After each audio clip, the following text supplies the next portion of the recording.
किशनगंज जिले में सर्वे के दौरान हो रही दिक्कतों को देखते हुए जिले के सांसद और सभी विधायक सहित सर्वे अधिकारी की मौजूदगी में जिला अतिथि गृह में विशेष बैठक की गई, जिसमें सर्वे अधिकारी शिव कुमार IAS ने सभी जनप्रतिनिधियों को बारीकी से सर्वे में चल रहे कार्य को समझाया। इस दौरान सांसद और विधायकों ने भी क्षेत्र में लोगों को हो रही समस्या को बताकर निराकरण पूछा। सर्वे अधिकारी ने कहा कि जनप्रतिनिधि की सकारात्मक पहल है, साथ ही मीडिया वालों से भी अपील है बातों को जनता तक पहुंचाए। ज्यादातर कागजात डिजिटल पोर्टल पर लोड है, उसको निकालकर अपने मौजूदा कागजात के साथ सर्वे कर्मी को देना है। और स्थानीय सांसद भी बैठक में संतुष्ट दिखे। स्पेशल सर्वे हो रहा है जमीनों का और लोगों को परेशानी ये है कि कई लोगों के पास उचित कागज नहीं है और लोग डरे हुए हैं। इसी को देखते हुए हमने DM साहब से रिक्वेस्ट किया था कि आज हम लोग जो ऑफिसर इंचार्ज सर्वे इंचार्ज हैं उनसे वक्त लेके हम लोग खुद समझेंगे, क्योंकि लोग हमारे पास भी आते हैं। सभी माननीय विधायक यहाँ पे हैं।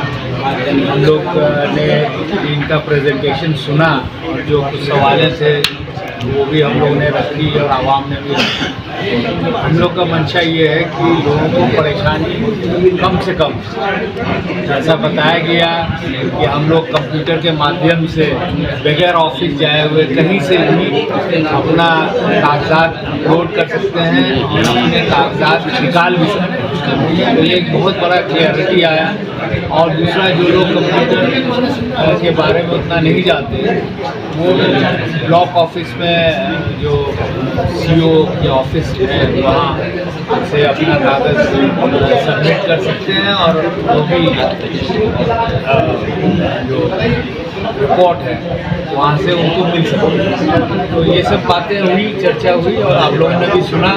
मेरी आप लोग से आग्रह है कि लोगों को बताएं कि ये बहुत आसान है। हालांकि लोगों ने ये लोगों के दिल में ये है कि बहुत मुश्किल काम है। आसान है, एक दूसरे को मदद करेंगे अगर हम लोग, और हम लोग सब लोग जानकारी देंगे।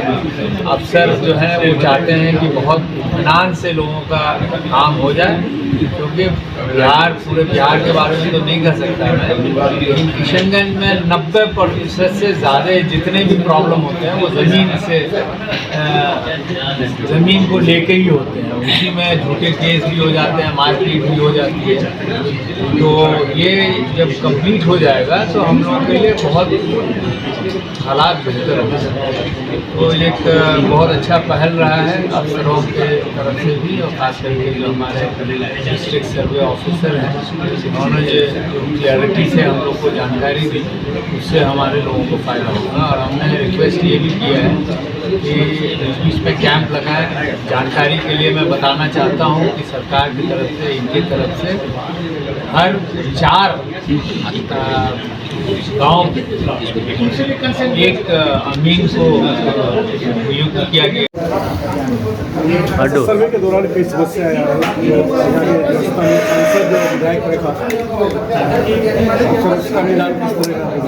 जी। आज हम लोगों को बड़ी खुशी हुई कि हमारे माननीय सांसद विधायक जी भी हमारे बीच हैं, ताकि इस सर्वे के में आने वाली समस्याओं और उसकी प्रक्रियाओं के संबंध में आम लोगों की भागीदारी सुनिश्चित करने के लिए हम लोग सभी तरह के लोगों से मिले और हम लोगों ने ये काफ़ी स्पष्ट किया है कि इस प्रक्रियाओं में लोगों की भागीदारी किस तरह बनाई है, ताकि सही तरीके से सर्वे की जो ये महत्वाकांक्षी योजना है उसको पूरा किया जा सके।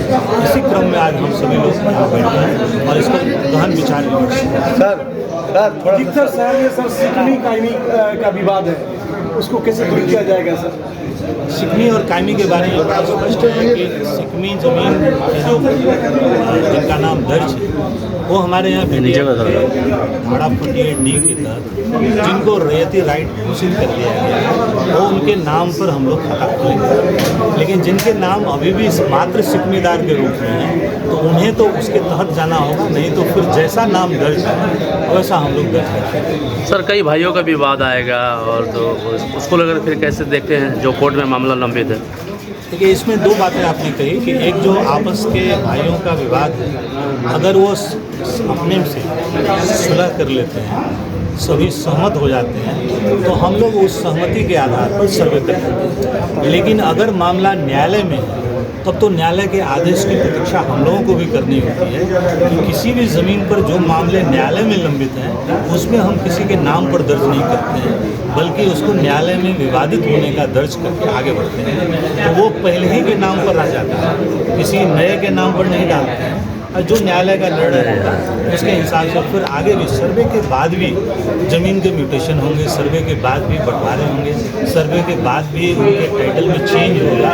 ये प्रक्रिया तो निरंतर की है, लेकिन तत्काल जब सर्वे के दौरान कहीं न्यायालय में लंबित उसको लंबितावस्था में। सर, जैसे पुराने ज़माने में ज़मीन बंटवारा होता था तो कागज़ पर हो जाता था, उसी को वैलिड मान के लोग रखते थे, तो उस पेपर की वजह से क्या सर्वे में दिक्कत आएगी? बंटवारा आज भी कागज़ पर अगर आम सहमति यानी कि सबकी सहमति, जी जी, जितने शेयर होल्डर्स हैं उसकी अगर सहमति आज भी है तो उसके आधार पर बंटवारे होते हैं। लेकिन अगर विवाद की स्थिति है, असहमति है परिवार में, तब तो न्यायालय ही एक रास्ता है। नहीं वो पेपर मतलब हाँ, तो उसकी सहमति नहीं। सर आज MP MLA जो हैं जिले के, उनसे कि साथ भी आपकी बैठक हुई, क्या सब निष्कर्ष निकला? नहीं, हम लोग इसी मुद्दे को लेकर के बैठे थे कि इसमें सभी स्तर पर सहभागिता आवश्यक है। हमारे माननीय सांसद जी हैं, माननीय विधायक जी हैं एवं अन्य जनप्रतिनिधिगण हैं, हमारे प्रेस के प्रतिनिधि आप लोग भी हैं। हम लोग आप लोगों से भी गुजारिश करेंगे कि इनको आम जनों तक पहुँचाया जाए, ताकि ये चीज़ें लगभग 1-2-3 पीढ़ी में एक बात होती है।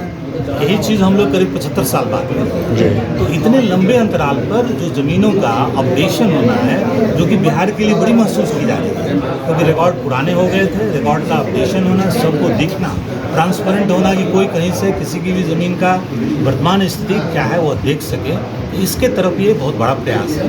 हम समझते हैं कि हम लोग आप लोगों की भागीदारी से, सभी लोगों की भागीदारी से इसको सफल रखेंगे, ताकि बिहार में जो भूमि विवाद का एक बड़ा सरदर्द है, इससे काफ़ी हद तक इससे निजात मिली। सर बहुत लोग विदेशों में हैं, उसका प्रॉब्लम कैसे दूर होगा? इसमें सारी चीज़ें ऑनलाइन सिस्टम से है कि कोई आदमी विदेश में हो या भारत के किसी अन्य कोने में हो, तो वो वहीं से अपने ज़मीन के दावे को अपलोड कर सकते हैं। उसकी क्या प्रक्रिया आगे बढ़ी, उनके नाम पर सही दर्ज हुआ या कम दर्ज हुआ, ये देख सकते हैं। वहाँ से आपत्ति करनी होगी वो दर्ज कर सकते हैं। उस आपत्ति का निराकरण क्या हुआ वो सारे देख सकते हैं। इसलिए पूरे सिस्टम को डिजिटल बनाया गया है, ताकि बिहार या बिहार से बाहर या भारत से बाहर भी जो कहीं से हैं इन चीज़ों को देख सकते हैं। हम लोग आज इन चीज़ों को भी, जितने वेबसाइट हमारे हैं इस संबंध में हम लोग डेमो देते हैं, ताकि अन्य लोग भी इसका लाभ उठाएं। दस्तावेज के लिए क्या व्यवस्था है सर? बहुत लोगों का दस्तावेज नहीं है, चक्कर काट रहे हैं, आप देखेंगे CO कार्यालय का, दस्तावेज आसानी से मिल जाए। नहीं, दस्तावेज दो तरह के हुए, एक जैसे रसीद के संबंध में या खतियान की बात आप कह रहे हैं, एक तो हुए केवाला, तो केवाला तो उनको अपने रखने होते हैं, उनके पास होंगे भी, हम उम्मीद करते हैं। लेकिन जो खतियान है और जो हमारा रसीद है, इसके लिए दोनों के लिए फिर ऑनलाइन सॉल्यूशन है कि हमारे यहाँ वो अभिलेख पोर्टल है, जिस पर बिहार के जितने खतियान हैं उस सभी को स्कैन करके अपलोड किया गया है। उससे कोई भी नागरिक अपने घर के से भी उसको देख सकते हैं, उसको डाउनलोड भी कर सकते हैं। जहाँ तक रसीद की बात है, तो जमाबंदी भी ऑनलाइन किया गया है और उसको भी इसी माध्यम से, कंप्यूटर के माध्यम से एक्सेस कर सकते हैं और उसको देख करके डाउनलोड भी कर सकते हैं।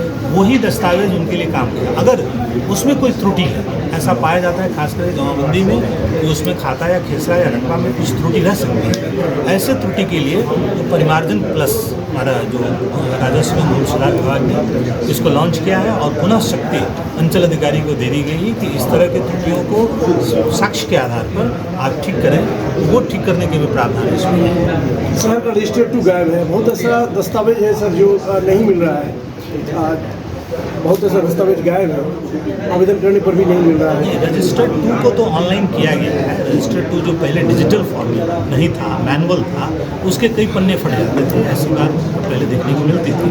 लेकिन जब से उसका डिजिटलाइजेशन किया गया है, कंप्यूटर में डाला गया है, तो वो फट नहीं सकते, उड़ नहीं सकते। हाँ, उसमें कुछ त्रुटि हो सकती है। उसी त्रुटि के लिए कि अगर ऐसा है, अगर मान लिया किसी का उसमें भी नाम नहीं है, ऐसा हो सकता है कि डिजिटलाइजेशन में भी किसी का नाम नहीं है, तो वो पुराने भी जो कागज़ उनके होंगे, पुराने ही रसीद जो मैनुअली कटते थे, वो भी डाला, उसको भी दावा करेंगे तो उनको फिर से नाम दर्ज होगा। इसलिए न सिर्फ सुधार, बल्कि अगर किसी के नाम छूट भी गए हैं तो वो अपने वो साक्ष्य लगा देंगे तो उनका उसमें दर्ज भी जमाबंदी में पुनः होगा। धन्यवाद। उपल नर्सिंग होम, जहां आपको मिलती हैं विश्व स्तरीय चिकित्सकीय सेवाएं, आंखों की जांच, डेंटल सर्जन, आई केयर सेंटर आदि अन्य सुविधाएं केवल एक ही छत के नीचे। उप्पल नर्सिंग होम, जहां के प्रमुख डॉक्टर्स हैं विशाल उप्पल, डॉक्टर जयती उप्पल, डॉक्टर वीना उप्पल, डॉक्टर RK उप्पल। उप्पल नर्सिंग होम, शंकर विहार, बैंक कॉलोनी, मथुरा।